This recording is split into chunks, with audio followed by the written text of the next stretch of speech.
வணக்கம் நேயர்களே, ஆரோக்கியம் யூடியூப் சேனல் வழியாக உங்களை மீண்டும் சந்திப்பதில் மிக்க மகிழ்ச்சி. இன்று நாம் பார்க்க இருக்கும் முத்திரை தாரண சக்தி முத்திரை. தாரண சக்தி முத்திரை என்றால் என்ன, அதை செய்வதனால் என்னென்ன பலன்கள் இருக்கிறது, அதை எவ்வாறு செய்ய வேண்டும் என்பதை இந்த பதிவில் நாம் காணலாம். தாரண சக்தி முத்திரை மிகவும் சிறந்த முத்திரைங்க. பிராணவாயுவை உடம்புல அதிகரிக்கிறதுக்கு இந்த முத்திரை பயன்படுத்துகிறோம்.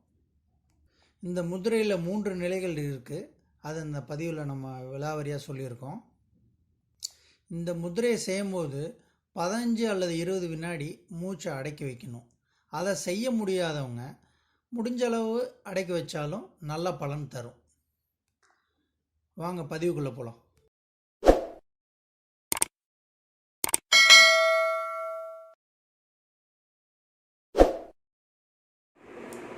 தாரண சக்தி முத்திரை எப்படி செய்கிறங்கிறத இப்போ நம்ம பார்ப்போம்.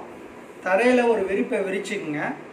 பத்மாசனம் அல்லது சுகாசனம் 2 ஆசனத்தில் இதை செய்யலாம். இந்த ஆசனத்தில் அமர்ந்து செய்ய முடியாதவங்க நாற்காலியில் அமர்ந்து இதை செய்யலாம். இந்த முத்திரை செய்கிறதுக்கு முதல்ல ஆள்காட்டி விரலையும் கட்டை விரலும் ஒன்று தொட்டுக்கணும். பாருங்கள், இது முதல் நிலை. இந்த ஒவ்வொரு நிலையிலையுமே என்ன பார்த்தீங்கன்னா, நம்ம மூச்சு முதல்ல மெல்ல இழுக்கணும். 15லேருந்து 20 வினாடிகள் மூச்சை அடக்கி வச்சுருக்கணும். அதுக்கப்புறம் வெளியே விடணும். சரிங்களா? மூச்சை அடக்கி வைக்கிறது சிரமமாக இருக்கிறவங்க நார்மலாக மூச்சை இழுத்து விட்டுட்டு இந்த முதிரையை செய்யலாம். இது முதல் நிலை. 2வது நிலை என்னன்னு பார்த்தீங்கன்னா, இந்த ஆள்காட்டி விரல் நடு விரலோட நடுப்பகுதியை தொடணும். நல்லா பாருங்க, நடு பகுதியை ஆள்காட்டி விரல் தொடணும். இது 2ஆம் நிலை. சரிங்களா? மூச்சு பயிற்சியிலே இருக்கணும். 3வது நிலை என்னன்னு பார்த்தீங்கன்னா, இந்த அடிபாகம் கட்டை விரலோட அடிபாகத்தை கிட்ட ஆள்காட்டி விரல் தொடணும். இந்த முத்திரையை 2 கையிலையுமே நீங்கள் செய்யணும். 15 நிமிஷம் வரைக்கும் செய்யலாம்.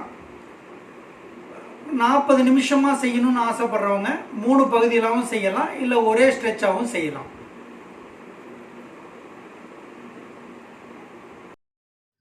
தாரண சக்தி முத்திரை செய்கிறதுனால என்னென்ன பலன்கள் இருக்குங்கிறத இப்போ நம்ம பார்ப்போம். நமக்கு மூச்சு விடுற சக்தி அதிகரிக்குங்க.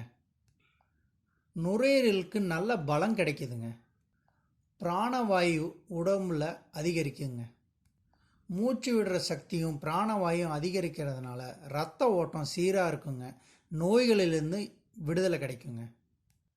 பழங்காலத்தில் மூச்சை அடக்கி யோகிகள் வாழ்ந்ததுனால பலவிதமான நோய்களிலிருந்து அவங்க விடுபட்டாங்க. இந்த முத்திரை ஒரு மிகச்சிறந்த முத்திரைங்க. நம்மளோட மூச்சு விடுற சக்தி, நுரையீரலில் ஏற்படக்கூடிய சுவாச கோளாறு, இந்த மாதிரி பல பிரச்சனைகளிலிருந்து நம்மளை காப்பாற்றுது. இந்த முத்திரையை நம்ம தொடர்ந்து செஞ்சுட்டு வரணுங்க. இன்றைக்கி பல நோய்கள் நுரையீரல் செயல்பாடு திறன்மை இழந்ததுனாலும் சுவாச கோளாறு, இந்த மாதிரி பிரச்சனைகளை இந்த காலகட்டத்தில் நம்ம சந்திச்சுட்டு வரோம். இந்த முத்திரையை தொடர்ந்து செய்கிறதுனால நுரையீரலோட செயல்பாடும் அதிகரிக்கும். நமக்கு ஏற்படக்கூடிய இந்த சுவாச கோளாறு போன்ற பிரச்சனை, சுவாச அலர்ஜி போன்ற பிரச்சனைகளிலிருந்து இது தீர்த்து வைக்குங்க. இந்த முதிரையை தொடர்ந்து செஞ்சுட்டு வாங்க. நல்ல பலன்களை குறுகிய காலத்தில் பெறுங்க. இந்த வீடியோ பிடிச்சிருக்கவங்க லைக் பண்ணுங்கள், ஷேர் பண்ணுங்கள், கட்டாயம் சப்ஸ்கிரைப் பண்ணுங்கள். மீண்டும் ஒரு அடுத்த பதிவில் சந்திக்கிறேன். நன்றி.